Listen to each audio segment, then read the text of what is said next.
Oke, bismillahirrahmanirrahim. Assalamualaikum warahmatullahi wabarakatuh. Perkenalkan, nama saya Ismi Fadilatur Rohmi dengan NIM 203220120 dan saya dari kelas PGMI 4C. Di sini saya akan menjawab beberapa soal terkait UAS dengan matkul perangkat pembelajaran. Langsung saja di nomor 1, saya mendapat pertanyaan yaitu seorang siswa di kelas Anda menunjukkan kesulitan dalam mengikuti materi pelajaran yang diberikan dengan cara konvensional. Bagaimana Anda akan menerapkan pembelajaran berdiferensiasi untuk membantu siswa tersebut? Jelaskan metode atau pendekatan yang Anda pilih dan alasan di balik pilihan tersebut. Dan jawaban saya yaitu pendekatan atau metode pembelajaran berdiferensiasi yang saya lakukan yang pertama, penilaian formatif dan diagnosis awal. Saya akan mulai dengan penilaian normatif untuk memahami dan mengetahui pemahaman siswa terkait pelajaran atau materi yang telah saya sampaikan. Dan dengan diagnosis awal itu dapat membantu saya untuk mengidentifikasi bagian mana atau area mana yang membuat siswa saya kesulitan dalam memahami materi yang saya berikan. Dan yang kedua yaitu penyesuaian materi. Di dalam penyesuaian materi ini saya akan menyesuaikan materi pembelajaran, bisa itu terkait penyesuaian materi dengan strategi pembelajaran atau metode pembelajaran. Yang ketiga yaitu mengelompokkan siswa berdasarkan kebutuhan. Jadi di sini di dalam pembelajaran ini saya akan mengelompokkan siswa tersebut berdasarkan kebutuhan mereka. Saya akan membangun kelompok-kelompok kecil dan memberi mereka luang untuk memberikan bimbingan tambahan bagi siswa yang kurang memahami materi yang saya berikan. Yang keempat, pilihan berbagai kegiatan pembelajaran. Di sini saya akan memberikan pilihan berbagai pembelajaran. Hal itu bisa membuat siswa tidak merasa bosan dan bisa lebih mudah memahami materi yang telah saya berikan. Alasan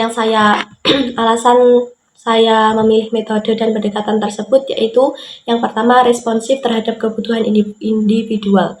Metode ini memungkinkan saya untuk secara langsung menanggapi kebutuhan belajar individu saya, sehingga mereka tidak merasa tertinggal atau terbebani dengan materi yang sulit atau yang belum mereka pahami. Yang kedua yaitu menghargai ragam gaya pembelajaran. Sudah kita ketahui bahwa pembelajaran siswa itu berbeda-beda. Dengan memberikan pilihan dan menyesuaikan materi, saya dapat menjangkau siswa dengan berbagai gaya belajar, sehingga saya juga bisa dapat menyesuaikan pembelajaran yang saya berikan dengan gaya belajar mereka. Dan yang terakhir yaitu mendorong keterlibatan aktif.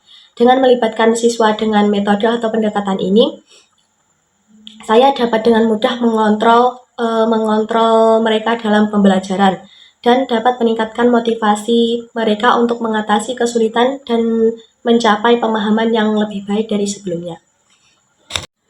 Setelah itu lanjut ke nomor 2, saya mendapatkan pertanyaan, seorang kepala sekolah meminta Anda untuk menyusun laporan hasil asesmen akhir semester untuk seluruh kelas yang Anda ajar.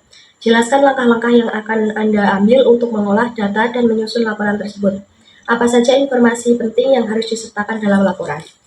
Baik, jawaban yang saya pilih yaitu berikut adalah langkah-langkah yang akan saya ambil dalam mengolah data dan menyusun laporan. Langkah-langkah untuk mengolah data yang pertama yaitu mengumpulkan data hasil asesmen. Saya akan mengumpulkan semua hasil asesmen akhir semester dari setiap siswa di kelas, termasuk nilai ujian, tarus tugas, proyek, PR, dan evaluasi lain yang relevan. Yang kedua yaitu menganalisis data. Saya akan menganalisis data mendalam terhadap data yang terkumpul. Ini meliputi menghitung rata-rata nilai kelas, melihat distribusi nilai, dan mengidentifikasi tren atau pola yang mungkin muncul. Yang ketiga yaitu identifikasi pencapaian siswa. Di dalam hal ini, evaluasi pencapaian siswa berdasarkan tujuan pembelajaran yang telah ditetapkan. Di sini saya akan memperhatikan siswa yang mencapai atau melebihi harapan, serta mereka yang mungkin memerlukan bantuan tambahan.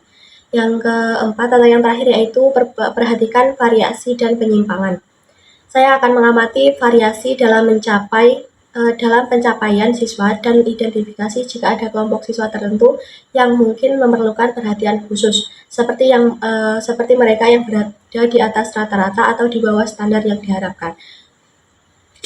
Selanjutnya yaitu penyusunan laporan. Dalam menyusun laporan, informasi yang dapat saya ambil atau saya dapat yaitu yang pertama ringkasan umum, yang kedua data agregat, ketiga grafik atau diagram, yang keempat analisis tren, yang kelima rekomendasi untuk perbaikan, yang keenam informasi penting dalam laporan, yang ketujuh pencapaian individual siswa, yang kedelapan analisis tren dan perbaikan, serta yang terakhir yaitu rekomendasi dan saran. Lalu soal yang nomor 3 yaitu jelaskan perbedaan komponen utama antara RPP dan modul ajar.